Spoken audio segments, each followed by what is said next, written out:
Hey guys, we just wanted to give you a little update on day 8 of Roomageddon. As you can see, little Roo is having a nap on her heating pad and she's Ruioed. Is that what it is? Or Burrito. Did we settle on burrito? We have settled on okay, burrito. She's burrito. She's purr. Yeah. Mixed with burrito, burritoed. Yeah, so... And we can verbify. We can make it a verb. She's been burritoed.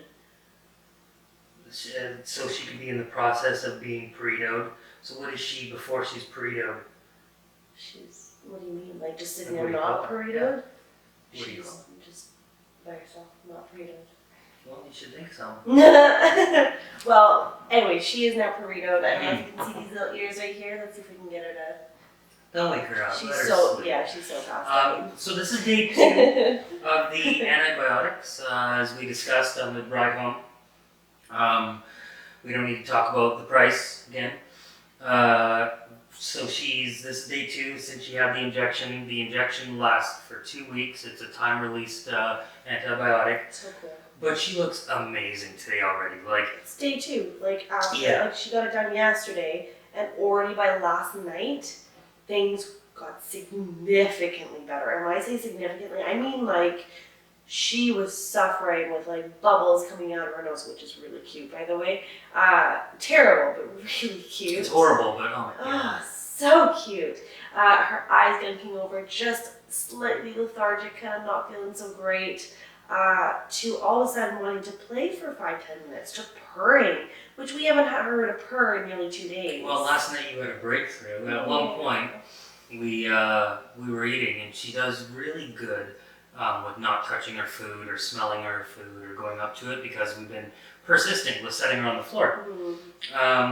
So last night we're sitting here, she's on her heating pad, and we're quiet watching some Netflix again, and she came up on Mava's lap, curled up, and just went to sleep on your lap. So we covered her with a little blanket, and she stayed there for a very long time. Yeah. You have an amazing bladder, or you don't drink enough water. No, I don't drink enough water. But no, honestly, it was, as I was saying a little bit too, I felt like we were not quite bonding as much as I would have liked. Yeah. Just because Curtis has been really lucky. He's had time off from work and stuff like that. So, I still have to work, and when I work, I can go away from 2 to 6 days. So this last 8 days, I've already gone away for 4 of those days. So I feel like I was falling behind with the whole bonding process. But what I really loved was when she started getting sick, I took the time to really clean her eyes, to really keep her warm and kind of try to listen to the things that she needed. And give her treats, and heat, and cuddles. Yeah. And that made a huge difference. And all of a sudden, she would decide to come off of her heating mat, which is like... Yeah, that's like her. In Game of Thrones, that's the throne. That's the throne right there. The queen is on her throne right now. So she would choose to get off of her heating pad and come sit beside me. And beside me is already a huge compliment, especially being off the heating pad. But it wasn't, to me, that was a really good stepping stone in the right direction. But I wanted her to start lying on me. But I was never going to force that. I was going to let that happen. I mean, again, I've only technically known her for 4 days. So I was kind of letting her decide that. She got sick. I helped her kind of clean up her eyes. And I helped her get to her litter box, and she, from then on, has been super bonded to me, whereas in the morning, if I'm not awake on time with Curtis, she'll search the house for me. That was so cute. I wish I'd seen that. But as soon as she saw me, she like calmed down, and then she went back to her. Well, she smelled your face. Yeah. And you were kind of out of it. You woke up, and there's a cat in your face, and I'm standing, like I'm hovering over you. Yeah. And you're like, huh? And I was like, lift your blanket. And you're like, what? Lift it, and she peeled under. You're like, I don't. Yeah, she went under, curled up on your leg there, just gone. And then she fell asleep, and I fell right back to sleep for about 2 more hours. Yeah.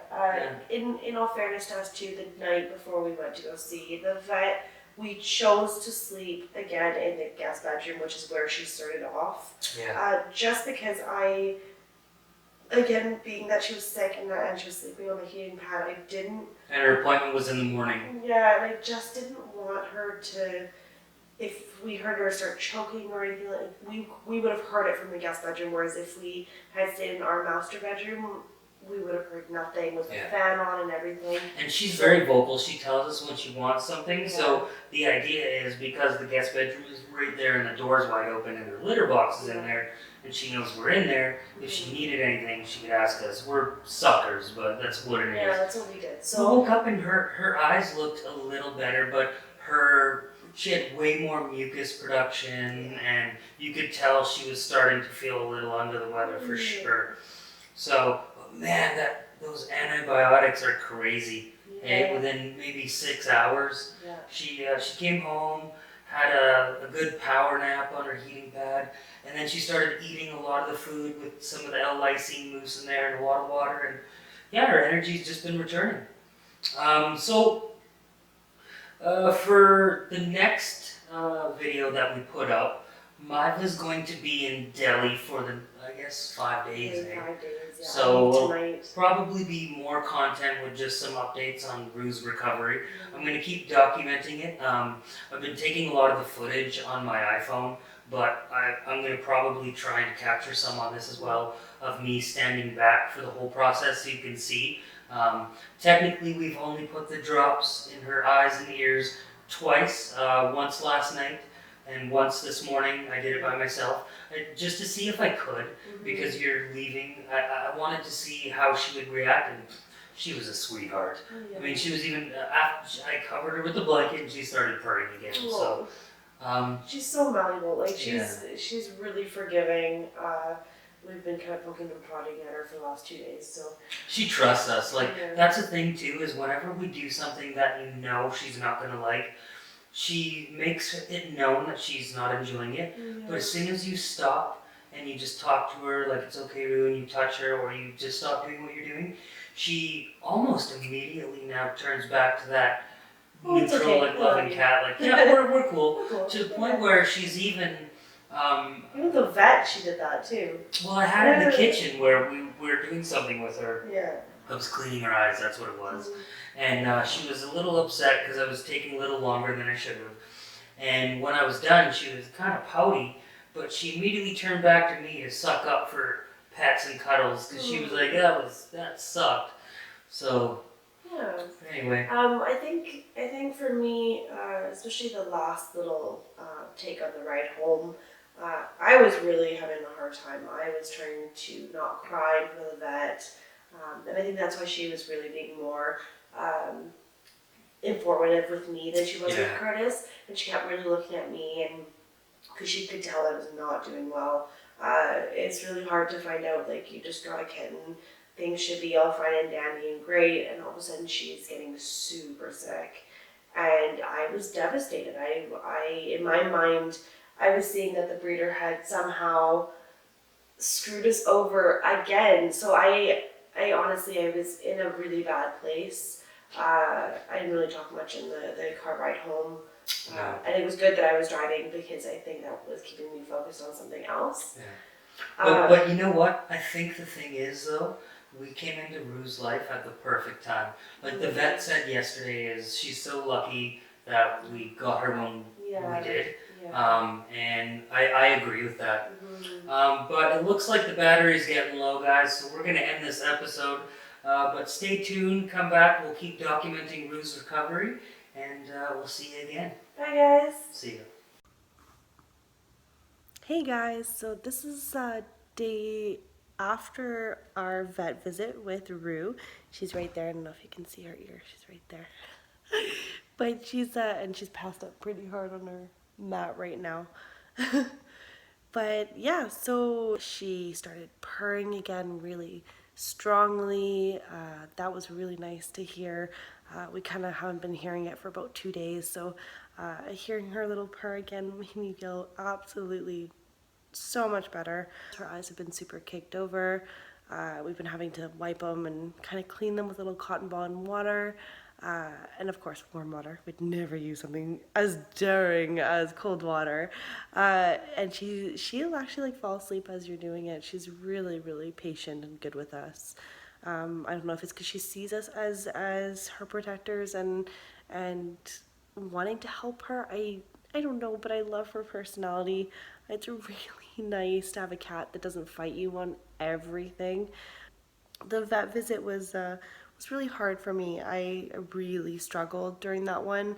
Uh, I mean, can you just imagine getting your first kitten and having to take her to the vet after you've gotten her with something like a year, I can't even say it, a respiratory issue right off the bat. We're going to be doing a test that actually allows us to find out if this is going to be one of those things that she's going to have for the rest of her life, or if she's going to get over it and it's just like a little momentary cold, which I'm really hoping for. I don't want her to have to struggle for her entire life with this, whatever this is. This has been pretty hard. It was just another instance where I felt like the breeder really failed us, giving us a cat that now the vet is saying that she's so much smaller than her sister. Excuse me, and that to me was devastating. I was sitting here going, great, we've got this beautiful little kitten that we've created this home for and that we've absolutely fallen in love with, and she's only going to get sicker and sicker. Of course, my brain went into this like crazy melodramatic, the end of the world. It's not the end of the world. Don't know if you know, but we saw a picture of her and we cracked. We just kind of fell in love with her before we even got her. The vet was really patient with me yesterday. I was not talking much. I asked a few questions. She could tell I was not doing well. I was very close to tears pretty much the whole vet time that we were with her. She was checking things and poking and prodding at Rue. And Rue was actually really patient with the vet too. It was pretty impressive. The last time we brought her there, they made the mistake of thinking she was too hot, and they kept trying to put her on like a cold service, and she was just like, "No, what are you doing to me?" So she would run back to somewhere that was like not on the floor, not cold. So this time we were not going to make that mistake. We brought a blanket. We didn't even bring the kennel because she doesn't need it. But she's not very fond of it right now. She prefers to just ride on your shoulder and just kind of watch everything go by in the car, which is kind of cool because that's kind of what we wanted as a cat. But we kind of want her to be an explorer, meaning like we want to take her out for road trips and stuff like that. And it's kind of hard to do if she doesn't like the car. So she loves the car, but she doesn't love her kennel, which I'm going to have to work on that with her and try to teach her that the kennel is a safe place for her and that it means good things, not bad things to come. I mean, the worst is having a fire in your house and you can barely get your cat out from underneath underneath the furniture piece. And next thing you know, you're stuck in a house that's burning because you can't get your damn cat out. I don't want that issue. I want to be able to be like, Rue, come, and she'll come and she'll go into her litter box. That's kind of why I've started the clicker training as well. It's to associate the kennel and me and certain words as really important, and I'm going to still them until eventually I don't even need the clicker. It's really just a good starting point, if anything. I've never done clicker training before, so it's going to be very fun to kind of work with her. I did not realize how satisfying it is. I think it's super satisfying for her because she gets all these treats and this attention. But for me, it's like when she gets it, it's just like, yes, you go, girl. Like it's I don't know, it's just this like feel good moment that you both get together and you're really bonding. And I think right after I started the clicking training yesterday was the first day that she actually slept on me, instead of just beside me or on the side of me or on the heating pad, but a little bit closer to me. So that to me was like really wonderful, and God, I can't imagine losing this little girl now. It would devastate me. So I'm glad we were able to get to the vet early. And I just can't believe how fast she's picking up this clicker training. She's not quite motivated yet. We'll probably do a further video later on trying to test out all the different types of treats. That is something I am really interested in doing because there's nothing better than a treat that she'll do anything for. And if that means we're going to have to test out a few things, I'm okay with that. I think it'll be really fun. Right now we've got her on the tender chickens, little like soft inside treats. And she loves them. She'll definitely do things for them, but I don't think that's gonna be her favorite. I have a feeling it'll be something else. Because for a Sphynx cat to not be like, oh my god, treats, tells me that it's maybe not her favorite. So we'll kind of get around and kind of see what we can do with some different types of treats. I don't want her to get accustomed to any type of like, oh gosh, I don't know, like human food or tuna or anything like that, because I don't ever want her to stop eating kibble. The moment that she stops eating kibble, that's when things are going to get really complicated for us. With my job, I can be gone from 1 to 6 days. Typically it's like more like 2 to 6 days, but that's a long time. And if Chris is working full time, which he's not right now, but one day when he is back to working full time, he's going to have a really hard time having to manage feeding her at specific times. With the Sphynx, you don't really want to do that. You want her to enjoy going to eat when she wants, because at the end of the day, she needs that energy. She needs that burn of fuel to keep her hot, and she can only do that if she has constant grazing.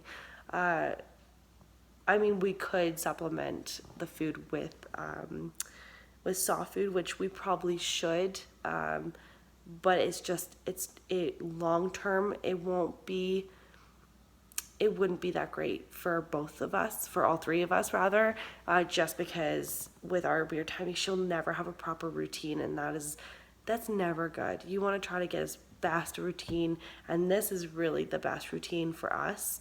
It's not that we're being lazy, it's that we will seriously not be able to continue a consistent feeding pattern, and I feel like, to me, that'll start creating weird food issues, whether it's aggression or any type of stuff. So I don't even want to instill that in her mind. I'd rather just let her graze when she wants to, which I'm totally fine with as long as she's doing okay. She played a little bit this morning, which was really nice to see. We had her kind of fight biting a couple things. We've got some little toys around the house, and so that's really, really nice. Alright guys, well thanks for watching our update on episode 8. Little Rue is obviously feeling a lot better, so we'll continue to document her recovery and bring you guys along with us along the way. So thanks for joining us. Thanks, guys. We'll talk to you soon. See ya!